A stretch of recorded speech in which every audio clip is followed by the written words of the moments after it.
Rap করে খাইছে, এটা তো সাধারণ হুজুর না, ওর গোষ্ঠী সহ সাপ হয়ে দিল।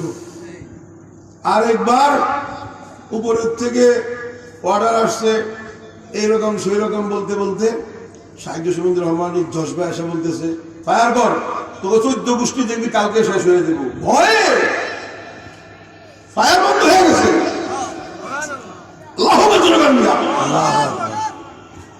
এই হলো অবস্থা। সেই আলেমটার মন বই আজকে দেখছেন নি কারো ছিলায় ইমাম ওলামা, শুক্রিয়া দেখলেন আলহামদুলিল্লাহ। তাহলে যারা যা আছেন আর আরো তো শুনতেছে আওয়াজে, মৃত্যু পর্যন্ত আলেমদের সাথে থাকবো ইনশাআল্লাহ। ইনশাআল্লাহ আরো জোরে হাত উঠান ইনশাআল্লাহ। যখন যেই বিষয় ডাক দিবে, 15 তারিখে ডাক আসতেছে কাদিয়ানীদেরকে কাফের ঘোষণা, গোটা কিশোরগঞ্জ নিকলিশ আরো যা আছে গাড়ি যেন একটাও স্টেশনে না থাকে। কি মুখে ঠিক না সত্যি সত্য ঠিক? কি কন আগে বিষয়টা বুঝলাম তো জোশাইব কি লেগে যাবো, ওই দর দর দর কি কয় কান লয়ে গেছে, দৌড়াইতে দৌড়াইতে আছে, কান তো কানের জায়গায় দৌড়াইতে আছে। খতমে নবুয়াত এটা সাধারণ কোনো বিষয় নয়। সুবহানাল্লাহ। খতমে নবুয়াত আপনারা নাম জানেন, এই নামটা শুনছেন, এটার অর্থ ব্যাখ্যা ভালো করে বুঝেন না।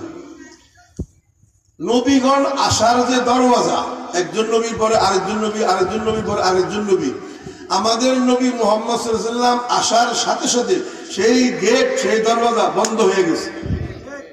বন্ধ হওয়ার পরে সিল মোহর লাগে না?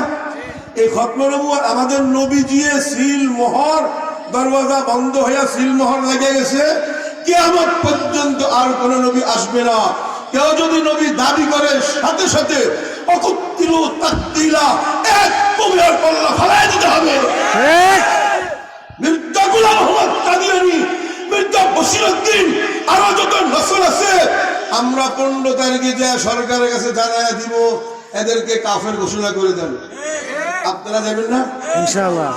আমাদের নবীজির মুকুট, মুকুট সম্মান সমস্ত, আমাদের নবীজি তো এমনও সবচেয়ে সম্মানিত।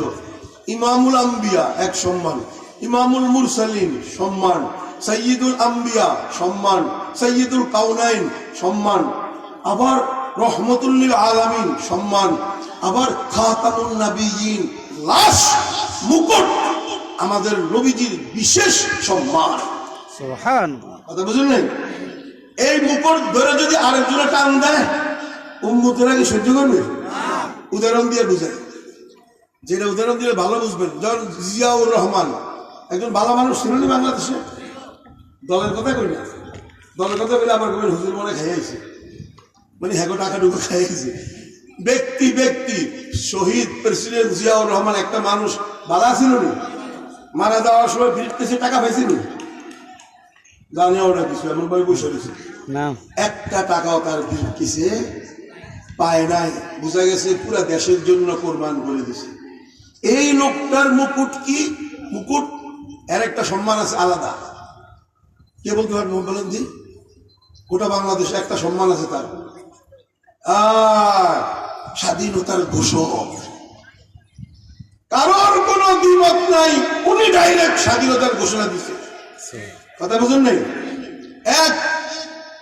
এখন এই যে একটা সম্মান, এখন যদি অন্য নেতা কয় না আমার নেতা স্বাধীনতার ঘোষক, তো শহীদ জিয়ার আশেক, আদর্শ লালনকারী কর্মী যারা আছে তারা কষ্ট পাইব কি পাইব না?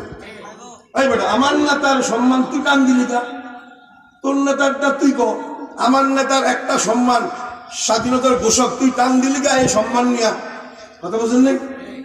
শুধু তার মুহিব্বিনরা, অনুসারীরা, দলীয় কর্মীরা চুপচাপ বসে থাকবে না হ্যাঁ বিরুদ্ধে লিখবো, মুখে বলবো কিনা, সুযোগ পাইলে লাঠি দিয়ে জীবনে ঠ্যাংটুং ভাঙ্গা?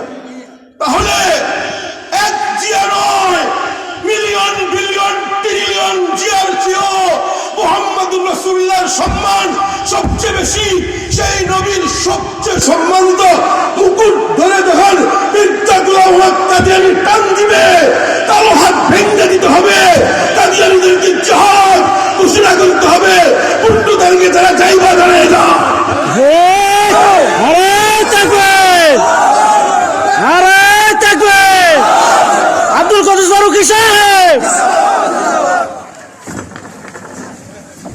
আমাকে একটু চা খায় কাদিয়ানিরা সাথে লোকা যুদ্ধ হবে কি হবে না? আমার ব্যক্তির জন্য, টাকার জন্য, আমার সম্মানের জন্য, না মুহাম্মদ সাল্লাল্লাহু আলাইহি ওয়াসাল্লামের সম্মানের জন্য? কেন? আমাদের নবীজি আমাদেরকে সুপারিশ করবেন। বুঝছেন কথাটা? বুঝছেন? আমরা যে জীবনটা দিয়ে দিব এমনি এমনি না। আমাদের একটা তো হইল ঈমান, লা ইলাহা ইল্লাল্লাহ মুহাম্মাদুর রাসূলুল্লাহ। এই লা ইলাহা ইল্লাল্লাহর উপর ঈমান আনতে হবে, সাথে সাথে মুহাম্মদ রাসূলের উপর ঈমান আনতে হবে। এই দুই জুজের উপরে ঈমান না নিয়ে আসলে তো তার আখিরাত মাখিরাতের কোনো পথেই নেই, ও ডাইরেক্ট